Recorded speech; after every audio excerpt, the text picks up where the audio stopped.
issue that I think will stand out, that we'll point out with Brie in particular, is how there is a total lack of camaraderie amongst people that have large platforms, that are not willing to do what is necessary. And she was very clear about who she was talking about. She was talking about Sam Cedars, talking about Cenk, talking about Crystal, Kyle, and the like. And it's true.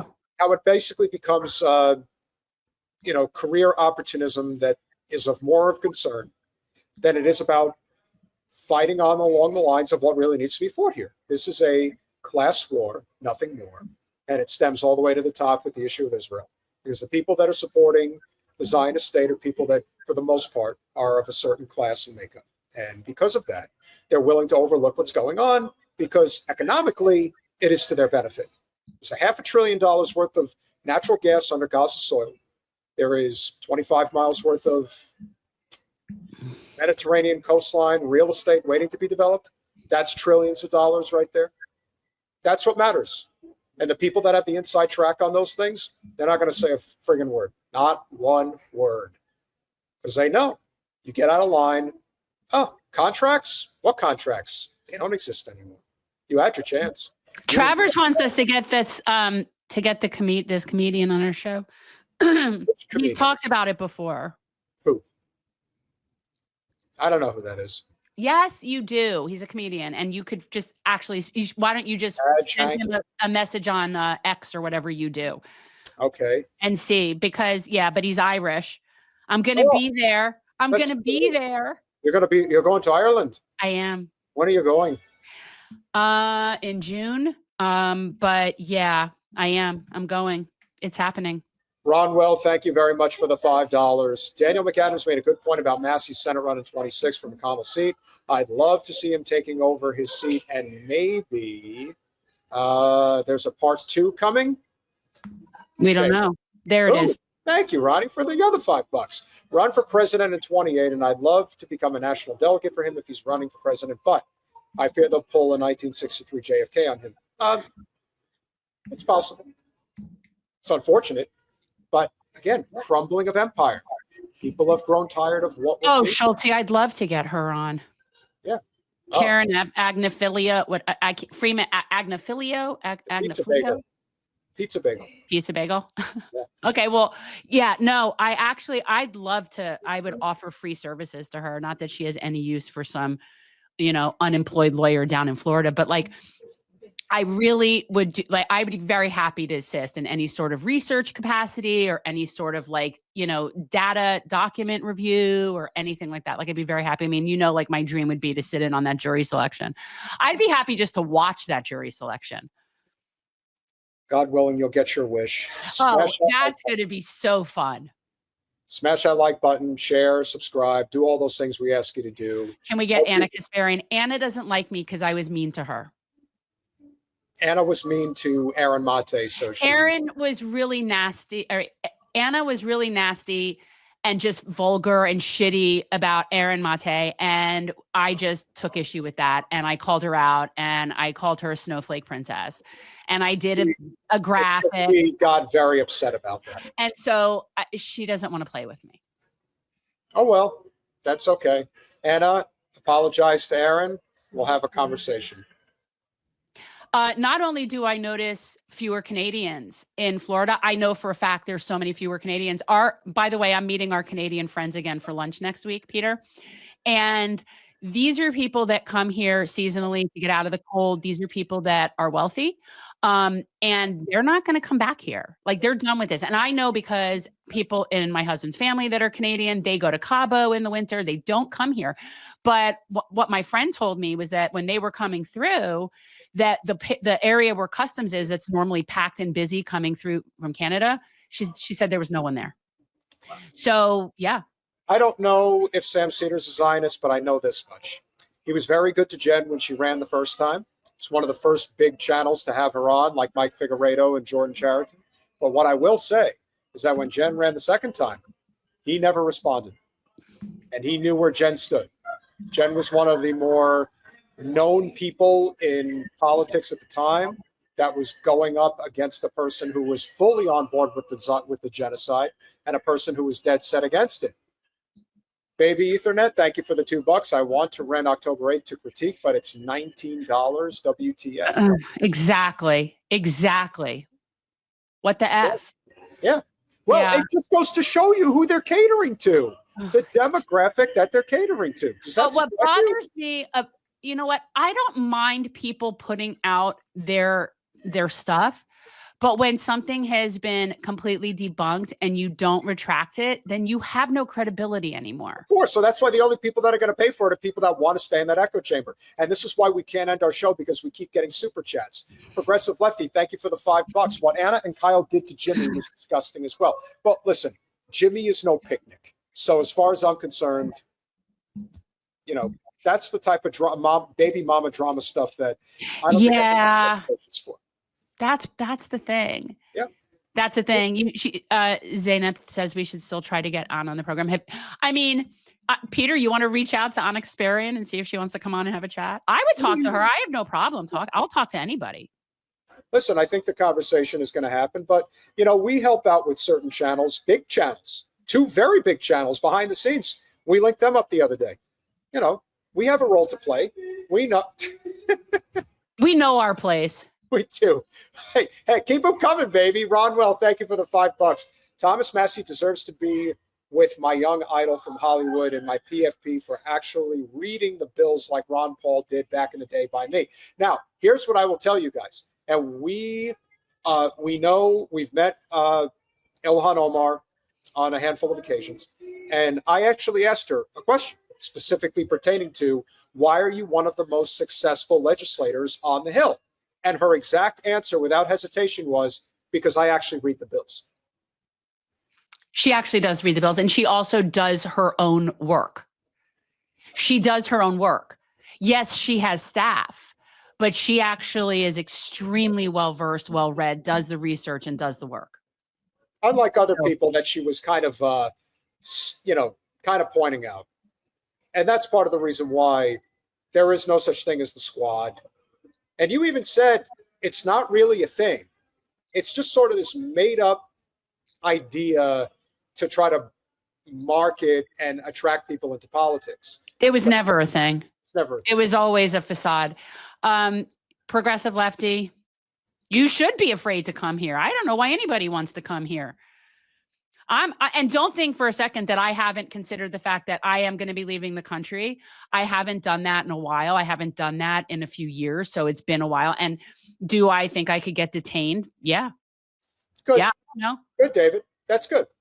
That's all that matters. And listen, I can't stand Emma Vigeland as much as anybody in politics. And I've given her props many times on this show. I actually have. I actually think that she's done a lot of good work, and I've said so when I've thought so. But I will give credit where credit's due. Emma Vigeland is one of the more outspoken people about what's happening in Gaza. Yes. And that matters.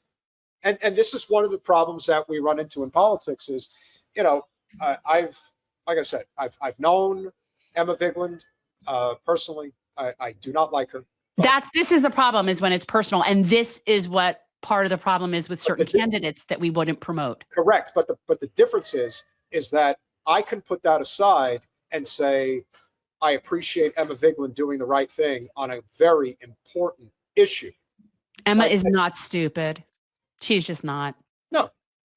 Somebody's like, she's hot but stupid. I'm not going to talk about hotness, but she's not stupid. No, you want to say that Emma is extremely overwoke and a very privileged kid at that? Yes, 100%. But if she's right on the issues that matter, that actually affect our day-to-day lives. Guys, we just had Cenk on not that long ago. So go back and watch that to get your little TYT fill. Yes.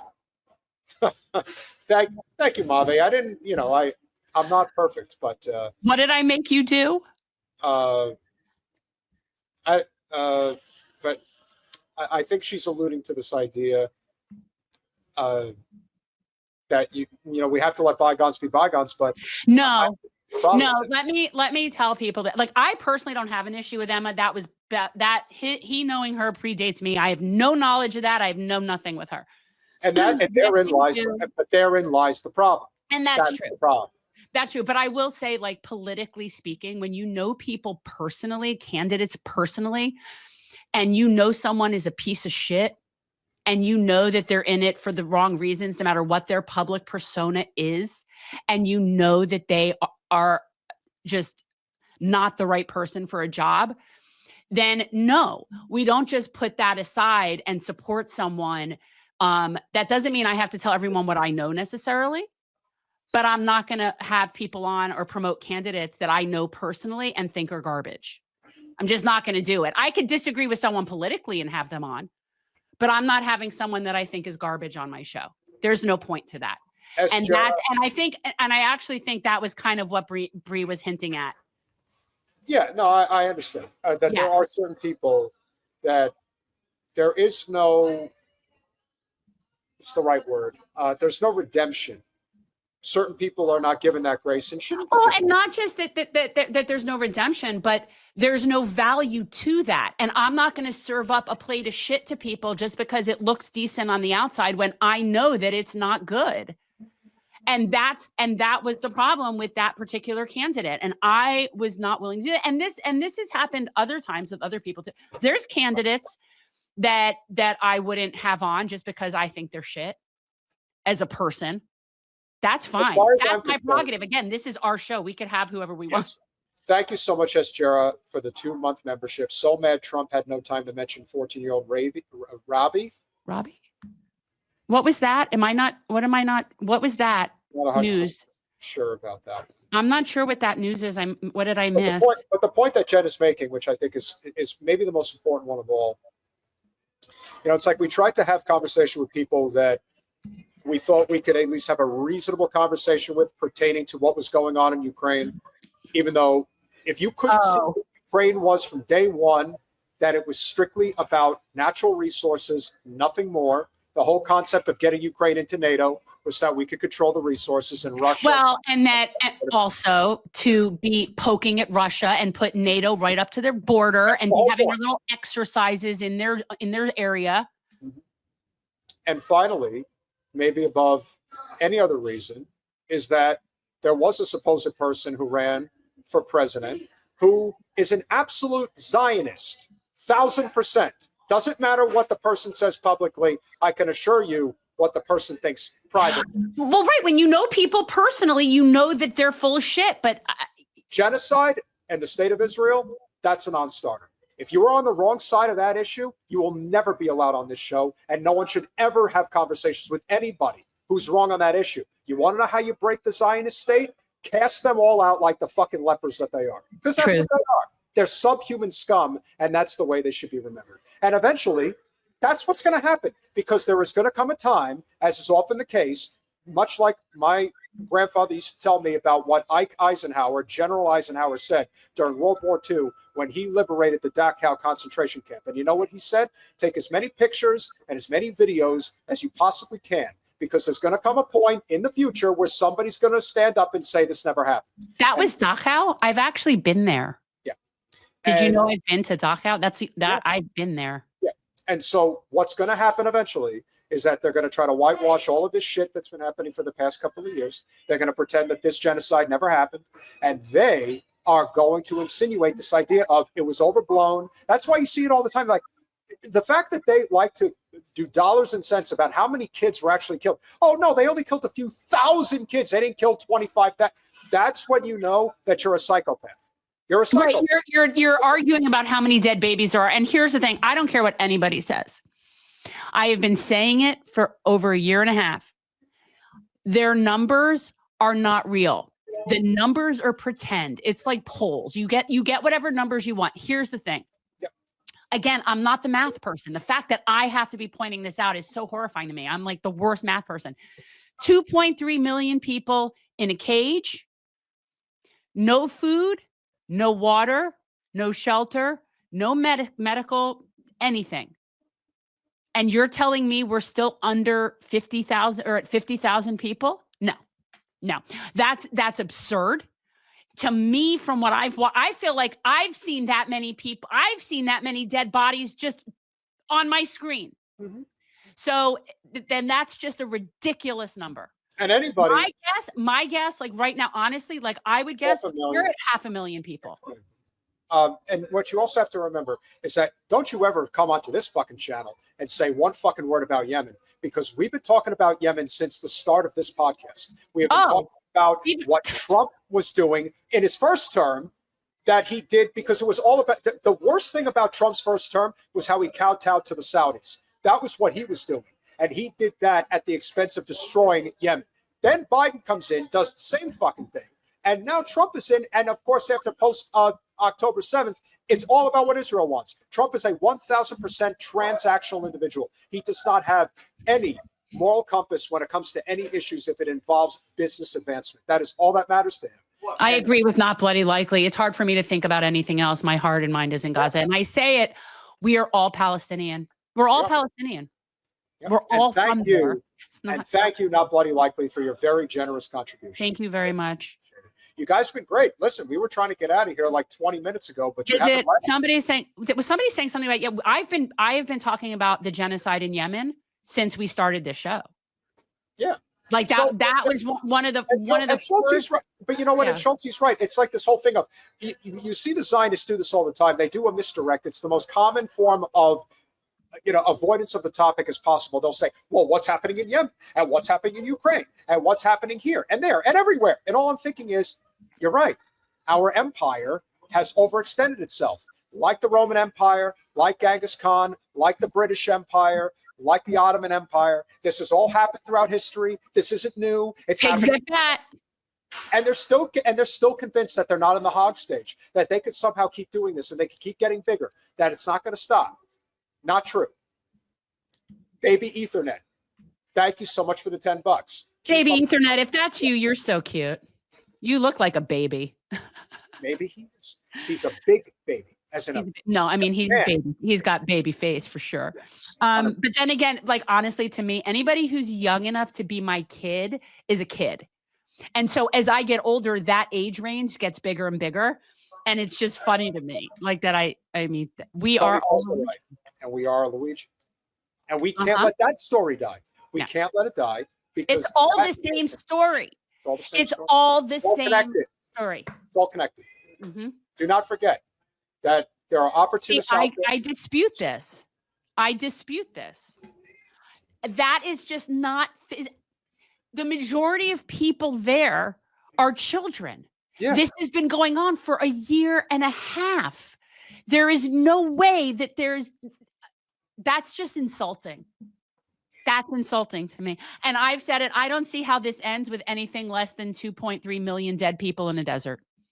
We're in the final solution. That's where this is headed. The one thing that I will say, final thought that I will say, the one thing that I think Bree missed, that I think she's wrong about, is that there is no coming back from this. No. There is no, well, we're just going to sweep this under the rug. Look, they tried to sweep the Holocaust under the rug, and that was way before any substantial forms of technology actually existed. Yeah, they had film. They were able to get photographs. There was always proof, but you never really understood the scope of it. Today, everything that has been going on in Gaza has been documented to the point in which the IDF purposefully seeks out hospital staff and journalists. These are crimes against humanity. This is not even dispute, not up for debate. It's in the UN Charter, in The Hague. These are crimes. But what's international law to the bullies of the world? What's the Supreme Court if the Supreme Court is bought off by the Heritage Foundation? What's the point? This is where the whole concept of the vote of no confidence becomes real. And people will just simply say, well, what's the point? Why should I care when I know that this is a futile exercise? And that's why we have reached a point where only a movement outside of electoral politics is going to solve the problem.